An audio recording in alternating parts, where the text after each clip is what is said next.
Bom dia, meus amados irmãos, que a graça e a paz de nosso Deus possa continuar abençoando a nossa vida para nos transformar cada vez mais à semelhança de Cristo, o nosso modelo, o nosso exemplo de vitorioso. Hoje, quarta-feira, amados, vamos dar continuidade aqui à nossa lição bíblica diária para aprendermos aqui com as perguntas 7 e 8.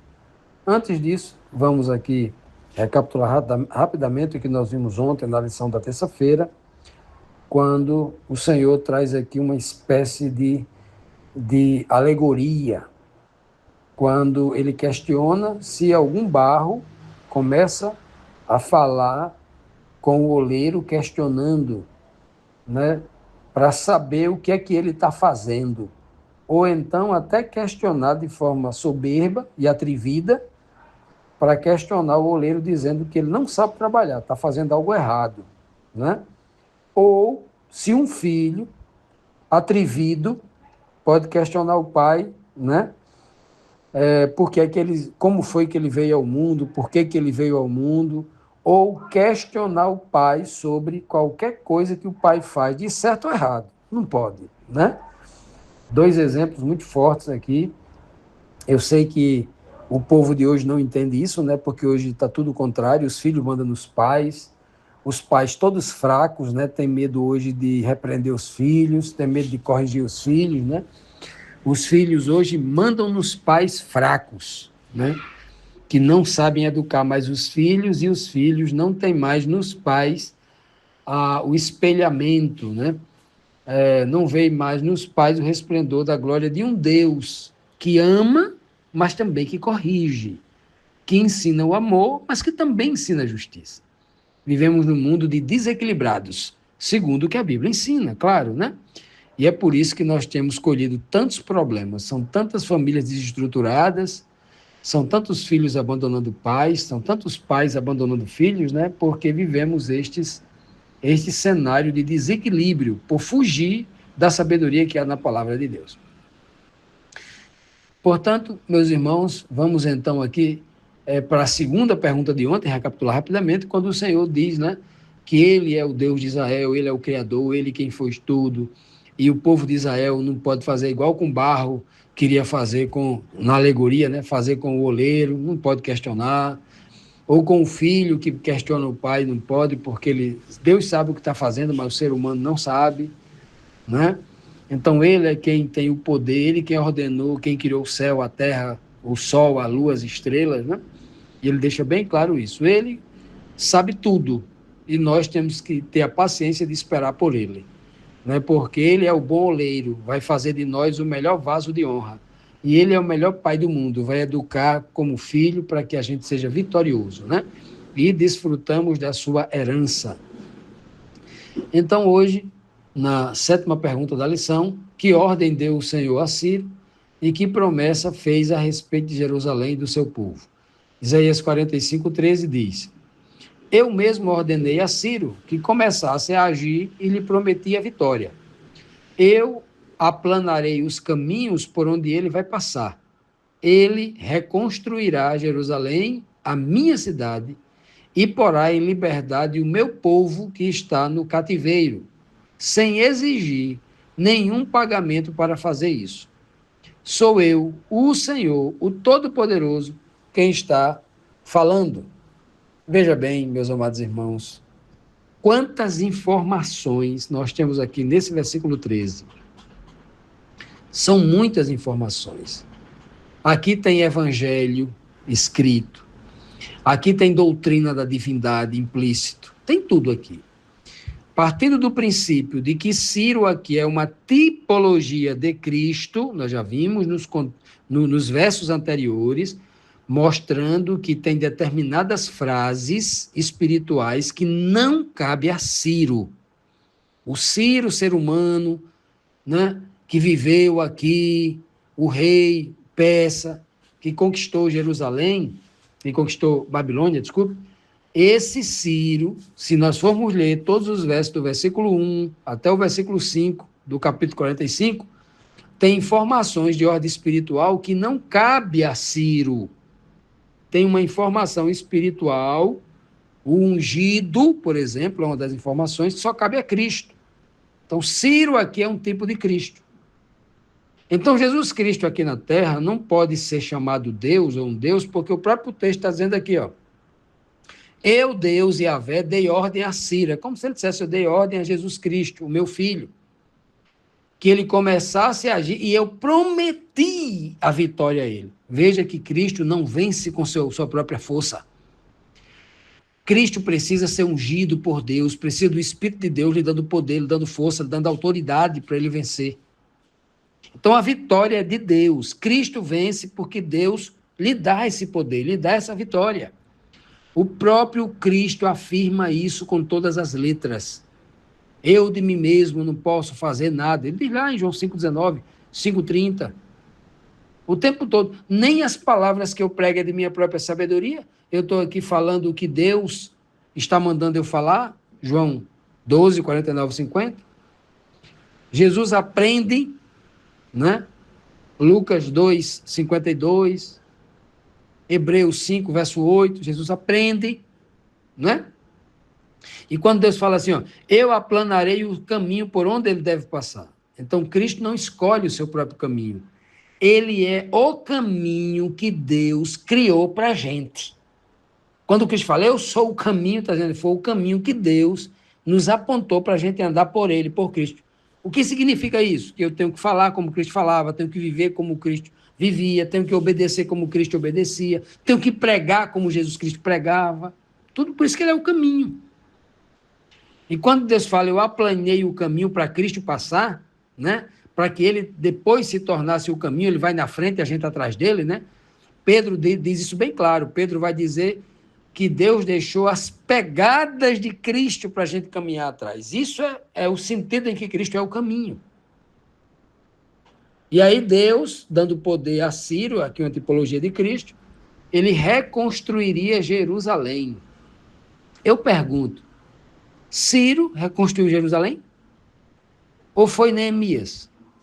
Quem reconstruiu Jerusalém? Foi Ciro? Veja que isso aqui não cabe a Ciro, que é informação de ordem espiritual. Quem reconstrói a Jerusalém espiritual, as pessoas, colocando nelas o seu espírito, batizando com o Espírito Santo, é Cristo. No livro de Atos diz que Cristo subiu ao céu, sentou à direita de Deus. Deus deu o Espírito que tinha prometido dele, o Espírito da promessa. Deus, o Pai, havia prometido a Cristo que se ele vencesse, o Pai daria a ele o Espírito Santo em plenitude. É o que está lá em Atos 2,33. Cristo venceu e o Pai deu a ele lá o Espírito em plenitude. E como é que ele reconstruía Jerusalém? No livro de Gálatas diz que Deus, porque a gente é filho, Deus enviou para que a gente seja filho, ele enviou aos nossos corações o Espírito do seu Filho, para que o Espírito de Cristo habite em nós. É aí que começa a reconstrução do templo espiritual de Deus. Deus habita em nós, o Espírito de Deus habita em nós. Olha a coisa linda. Então, essa é a reconstrução da verdadeira Jerusalém, da habitação de Deus. Por isso que ele fala, a minha cidade, a minha habitação. Não é? E então ele porá em liberdade o povo. Como assim? Reconstruir a cidade significa dar liberdade? Claro que a liberdade vem quando o Espírito de Deus habita em nós. Conhecereis a verdade, o Espírito de Deus revelando a verdade em nossa mente. Conhecereis a verdade vos libertará, disse Cristo lá em João 8,32. E ele diz aqui, ó, ele fará isso sem exigir nenhum pagamento. Ele fará isso de graça, pela graça. Cristo não exigiu nenhum pagamento nosso. Deus, quando enviou Cristo, não mandou Cristo cobrar nada de nós, porque a salvação é pela graça. Ele fala, sou eu, o Senhor, Todo-Poderoso, quem está falando, quem está ordenando, quem está estabelecendo essa regra. Olha que coisa linda aqui, ó. Evangelho da graça. Continuando, meus amados, vamos então aqui para a 8ª pergunta, que diz assim, o que o Senhor prometeu ao povo de Israel e o que acontecerá com os povos das outras nações? O versículo agora é o 14 e o 15, que diz assim, o Senhor diz ao povo de Israel, vocês ficarão com as riquezas do Egito, da Etiópia e dos moradores de Sebá, aquela gente alta, Sebá, aquele povo gigante, a gente alta. Vocês os derrotarão e eles serão seus escravos. E presos com correntes irão andando atrás de vocês. Eles se ajoelharão na frente de vocês e declararão humildemente: Deus está com vocês e não há outro Deus além dele. O Deus de Israel que salva o seu povo é um Deus que se esconde das pessoas, um Deus que se esconde das pessoas. O Deus de Israel, mas o Deus de Israel que se esconde das pessoas é um Deus que está no povo de Israel. Ele se esconde das outras pessoas, mas se revela através do povo de Israel. Porque ele fala aqui, ó, Deus está com vocês e não há outro Deus além dele. Veja que mensagem, né? Essa mensagem aqui poderosa, falando a um povo espiritual de Israel. Porque se fosse o povo de Israel no sentido étnico, no sentido natural, no sentido do DNA, da hereditariedade, Jesus jamais teria autoridade para condenar Caifás, que era um judeu. Jamais teria autoridade para chamar aquele povo de raça de víbora, chamar aquele povo de hipócritas, de sepulcros caiados, dizendo que eles 10 vezes mais condenados ao inferno. Olha só, não tinha essa autoridade. Então não se trata de um Israel físico, de um Israel étnico, de uma nação física, de um povo, de uma etnia judaica, como muitas igrejas e como muitos judeus e religiões judaicas, né, têm pregado de forma insana. Não se trata disso. O texto bíblico é espiritual, né? E o texto é claro quando diz que o Senhor diz ao povo de Israel, né? Diz bem claro assim, ó, vocês ficarão com as riquezas do Egito. Isso aqui já o Senhor está falando para o futuro, ó, ficarão.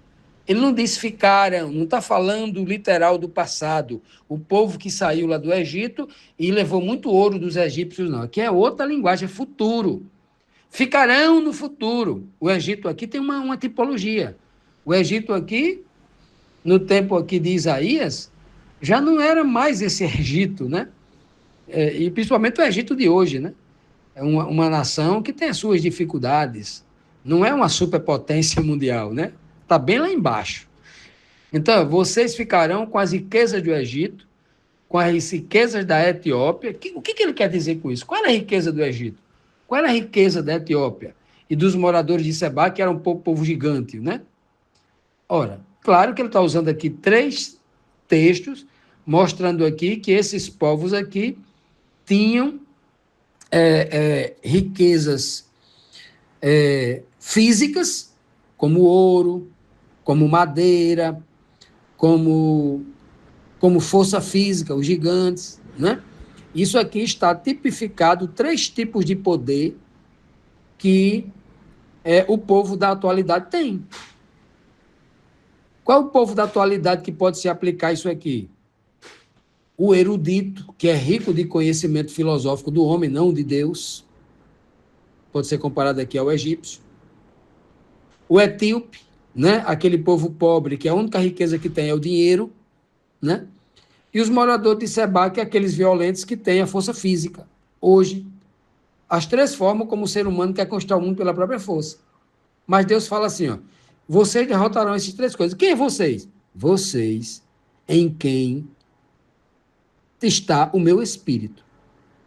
Esse povo todo serão escravos de vocês. Vocês não terão dinheiro, vocês não serão famosos, vocês não serão eruditos, vocês não serão fortes fisicamente, não terão músculo como o Arnold Schwarzenegger, mas vocês derrotarão todas essas pessoas do mundo, os que têm dinheiro, irão pedir conselho a vocês, porque vocês são sábios. Né? Então, eles irão invejar a vida de vocês. Eles serão, em relação a vocês que são livres, eles serão presos, como se estivessem andando em vocês com corrente amarrado através de vocês. Eles andarão atrás de vocês. Eles querem ser vocês. Então, eles se ajoelharão na frente de vocês e declararão com muita humildade, mostrando que é inferior a vocês. Rapaz, Deus está com vocês. Vocês são realmente povo de Deus. E aqui se cumpre aquela fala de Cristo, aquela fala profética, né? Na oração dele, Cristo falou assim, meu Pai, graças te dou, porque o Senhor escondeu esse tesouro, a revelação da tua palavra, escondeu aos que se acham sábios e entendidos, aos filósofos egípcios, e revelasse aos pequeninos. Olha que coisa linda. Já o apóstolo Paulo vai dizer que Deus usa as coisas que são consideradas loucas aos olhos dos eruditos, dos acadêmicos, dos PhDs da vida, escondeu a verdade bíblica deles e revelou a Paulo, né? Que essas pessoas são tidas como loucas, esses que são sábios e entendidos serão envergonhados por aquelas pessoas que eles consideram como loucas, que não têm conhecimento, ou tolas, né? Tolas, ignorantes, que nunca chegaram, não estudaram nas melhores faculdades que eles estudaram, não têm os títulos que eles têm, e aí o Senhor está dizendo, pela boca de Paulo, que o Senhor vai agir dessa forma. Isaías já está dizendo aqui essa mesma coisa com outras palavras. Esse povo que se acha grande, né? O homem soberbo deste mundo, não importa em que país ele more, não importa o tipo de força que ele tenha, se é um conhecimento cultural, se é muito dinheiro, ou se é a estatura física, não importa o que ele tenha, né? Todas essas pessoas vão se convencer de que o homem humilde, que obedece e serve a Deus, vão ver Deus nele e vão cobiçar. Eles trocariam, né? Eles queriam trocar, mas não conseguem trocar, né? Trocar toda a sua inteligência, né? Trocar todo o dinheiro, trocar toda a força física, né? Para estar no lugar deste povo. Porque, enfim, o verdadeiro povo de Deus, né? O verdadeiro Israel espiritual, sabe que Deus é quem salva eles. Não é o dinheiro, não é a cultura e não é a força física, né? E Deus realmente se esconde dessas pessoas que buscam vencer pela força física, pelo dinheiro e pelo conhecimento acadêmico. Mas Deus se revela aos pequeninos, que são espiritualmente dependentes dele e obedecem à sua palavra.